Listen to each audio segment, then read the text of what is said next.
On va voir de près le mot zina. Le mot zina, c'est ce qui te donne envie d'entreprendre et te séduit pour créer une nouvelle chose. Voilà, c'est ça. C'est-à-dire qu'il y a une notion de séduction, qu'il y a une notion d'envie et qu'il y a une notion de production. Allah il dit Inna zayyana as-samaa ad-dunya bi zinatil kawaakib. Nous avons enjolivé, nous avons embelli le ciel de la terre avec la zina del kawakib. Le kawakib dans le Coran, traduit par les planètes, finalement c'est les étoiles. Tout ce qui se trouve brillant dans le ciel à part la lune. Alors c'est al-kawakib. Qu'est-ce qu'on peut apprendre cela? Qu'est-ce qui te donne envie de voir le ciel, de regarder le ciel? Sont noirs? Non, la nuit. C'est ces étoiles qui brillent. Alors les étoiles de brille, c'est quelque chose qui constitue le décor du ciel. Et de là, on arrive à un autre mot qui est le mot décor, et je vais y revenir tout à l'heure. Pour le moment, on peut dire que zina, c'est l'aménagement esthétique. C'est les objets qui contribuent à enjoliver quelque chose. C'est une apparence qui, en général, cache une réalité différente. Le verset, il dit que Allah a mis des choses qui sont là pour rendre la terre belle, qui vont l'enjoliver. Et bien sûr, des fois, ça peut te tromper sur la réalité de cette terre. C'est ça le plus intéressant.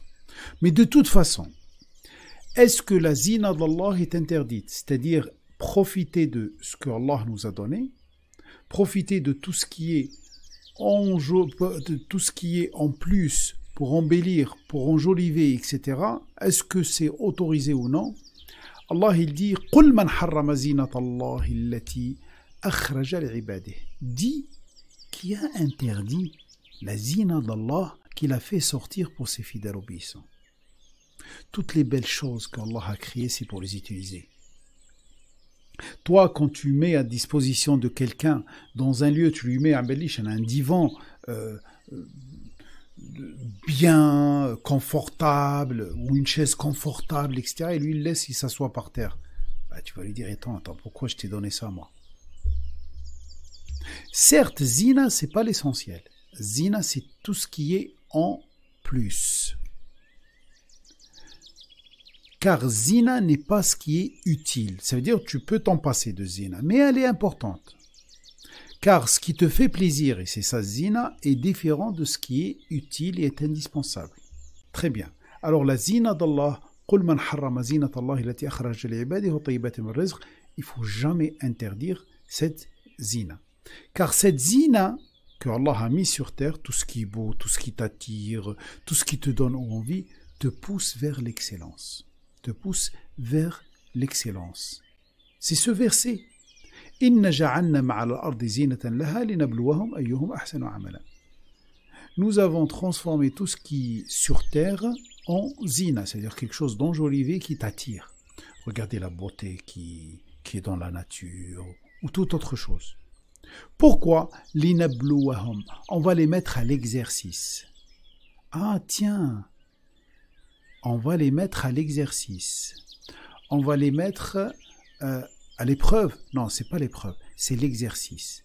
Pour que vous exerciez à créer toute chose belle.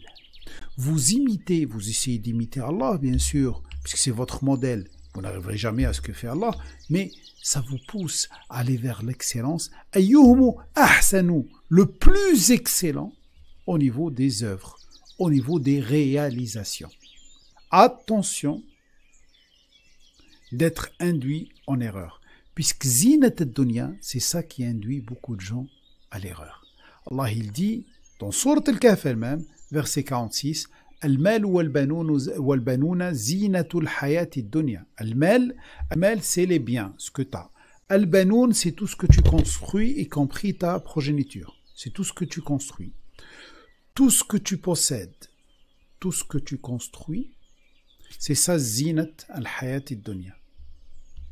C'est ça la chose belle de cette vie qui te pousse justement à activer tes qualités. D'ailleurs, il dit après وَالْبَاقِيَاتُ الصَّالِحَاتُ خَيْرٌ عِنْدَ رَبِّكَ. Alors que al-baqiyat, ce qui reste, as-salihat, ce qui est intègre et reste intègre jusqu'à après la mort, c'est tout ce qui reste, c'est-à-dire tes qualités. Tes qualités que tu as développées, tu meurs. Qu'est-ce que tu vas emporter avec toi? Tu vas emporter juste tes qualités, ton nafs. Ton nafs, tu vas la garder. Un nafs qui a développé telle qualité, là, elle va être avec toi. Par contre, tout le reste, tout est bien, tout ce que tu as construit va disparaître. Attention d'être dans l'erreur et croire que tu dois investir pour avoir cette zina. Non, tu n'investis pas pour avoir cette zina. Tu t'investis pour développer tes qualités. Et bien sûr, cette zina, elle est là pour te donner envie et pour te récompenser aussi, puisque ça sert à ça. La zina sert à deux choses. Elle te donne envie pour entreprendre et aussi pour te récompenser. وَالْبَاقِيَاتُ الصَّالِحَاتُ خَيْرٌ عِنْدَ رَبِّكَ, c'est meilleur auprès du responsable de ton évolution. En quoi? Thawaban, en investissement. Wa khayrun amala, tu peux compter sur elle.